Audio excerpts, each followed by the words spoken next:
Are you constantly going around and around in circles about what to do? What impact is that having on you? This episode is about the cost of indecision.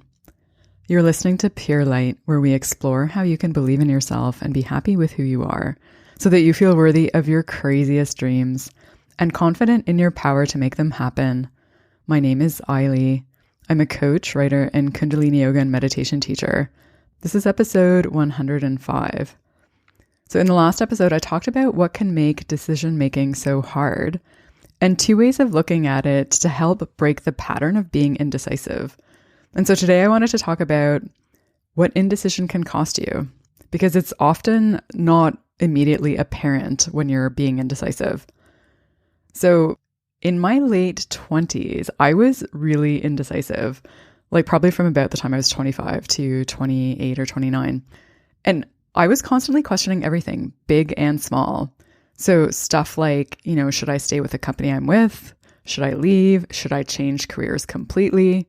Should I get another degree, like maybe an MBA, maybe a law degree, maybe both? Should I get what I want for lunch, or should I try to be healthy?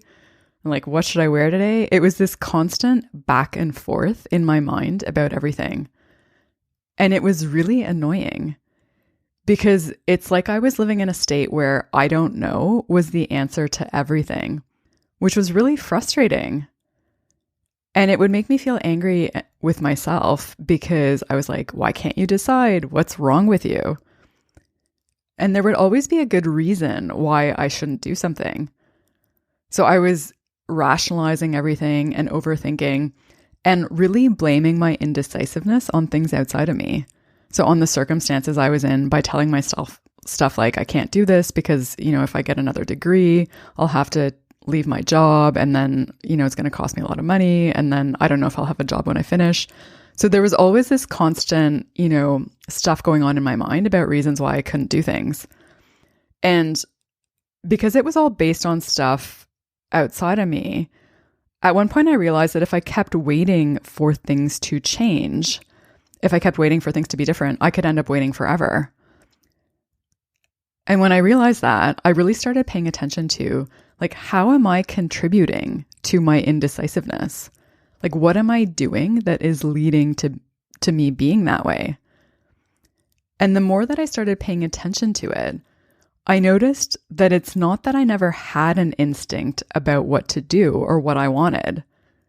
It's more like I had learned not to trust that because it didn't always align with what I thought I should do. So it didn't align with conventional wisdom or the rules inside my head. And there was always a good reason or something that I could tell myself to rationalize and talk myself out of doing what I wanted to do. So there was a conflict between what I wanted and what I thought I should do. So my instincts were there and my desires were there. It's just I was judging them. And so I was disconnecting myself from them. And when I noticed that, I realized that I was actually the source of my indecision. So I was the one creating it because I was ignoring my instincts. And every time I ignored my instincts, it made it even harder to tune into them. And I had to take responsibility for that. So I decided this needs to stop. And I'm sick of this. Like, I need to be more decisive. I need to make decisions based on what I want as opposed to what I think I should do. And I started looking for opportunities in my life or areas where I was avoiding decisions or postponing them. And I started making them based on what I actually wanted, which was completely terrifying because it was foreign territory for me. And also because it meant that I would be responsible for the consequences. And I was actually at risk here of not getting what I wanted if things didn't turn out. So instead of waiting for stuff to happen so that things would kind of get decided naturally and eventually, like, I was the one driving those decisions. So every time you have an opportunity to make a decision and you tell yourself, it doesn't matter, I'll figure it out later, or something like that, you're strengthening the mental habit of avoiding decisions. Indecision is a habit. It's a mental habit. It isn't something that you are, it's something that you do, which means that you have the power to change it.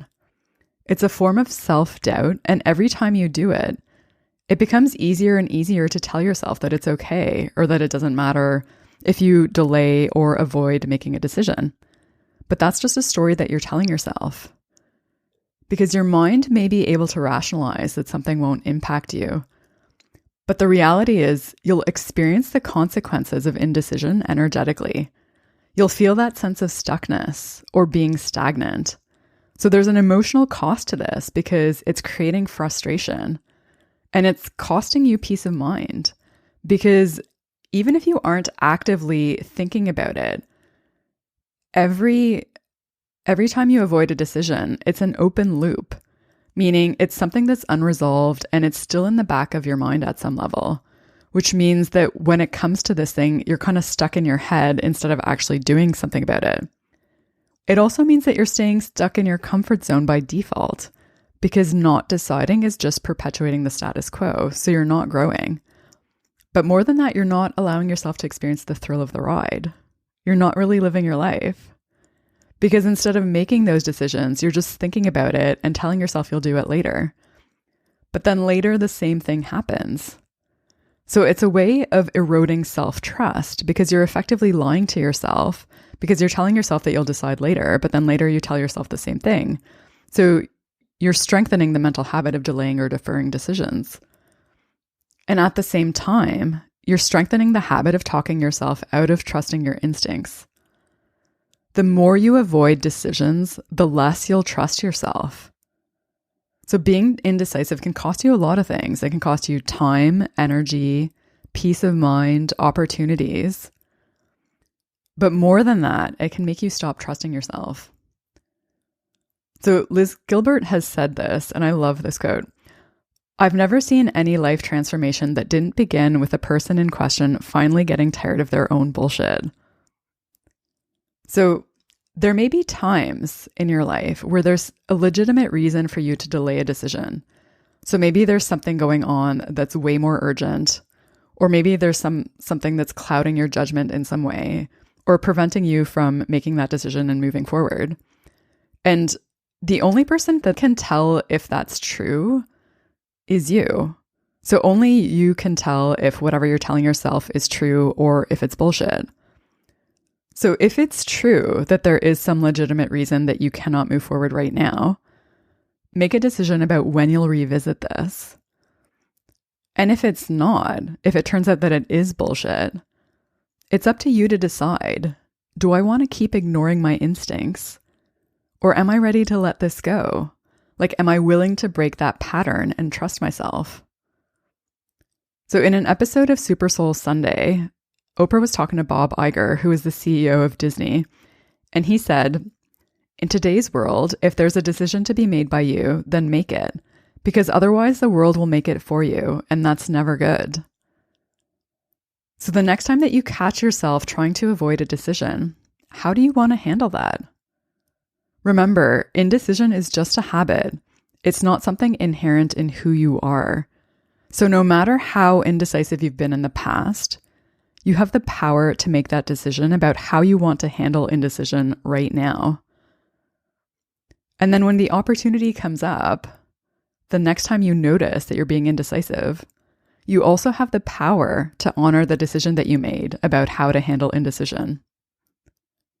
In the next episode, I'll be talking more about risk and uncertainty and some of the assumptions that we operate under when we're being indecisive. So if you want to get that, be sure to subscribe to Pure Light wherever you listen to podcasts.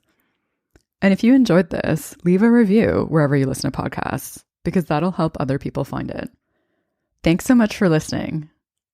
Until next time, may you be guided by your light.